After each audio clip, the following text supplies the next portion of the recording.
মোৰ নাম দীপিকা গগৈ। মই অসম আই.টি.আই. ডিব্ৰুগড়ৰ ষ্টেনোগ্ৰাফী ট্ৰেডৰ এগৰাকী ছাত্ৰী। এতিয়া মই আপোনালোকক ষ্টেনোগ্ৰাফীত এলফাবেটসমূহকটো কি ধৰণে লিখা হয় তাকে দেখুৱাম। আৰু এই এলফাবেটসমূহক ষ্টেনোগ্ৰাফীত আমি ষ্ট্ৰক বুলি কওঁ। আহকচোন চাওঁ এই ষ্ট্ৰকসমূহ আমি কিদৰে লিখোঁ। পিটো আমি এই ধৰণে লিখোঁ, কিন্তু এইটো লাইট শ্বেডত থাকে। বিটো আমি ছেম একেধৰণে লিখোঁ, কিন্তু এইটো পিতকৈ অলপ ডাৰ্ক থাকে।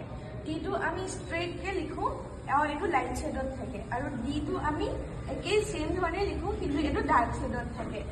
চেটো লাইট হয়, জেটো অলপ তাতছে ডাৰ্ক হয়। কেটো আমি হৰাইজণ্টেল এই ধৰণে লিখোঁ, কিন্তু এইটো লাইট শ্বেডত থাকে। আৰু এইটোক যিটোক আমি গে বুলি কওঁ, আৰু এইটো অলপ ডাৰ্ক শ্বেডত থাকে কেতকৈ। এইসমূহে হৈছে ষ্টেনোগ্ৰাফী ষ্ট্ৰক, আৰু ইয়াৰ দ্বাৰাই আমি ৱৰ্ডছ, পেৰেগ্ৰাফ আৰু চেণ্টেঞ্চ বনাব পাৰোঁ।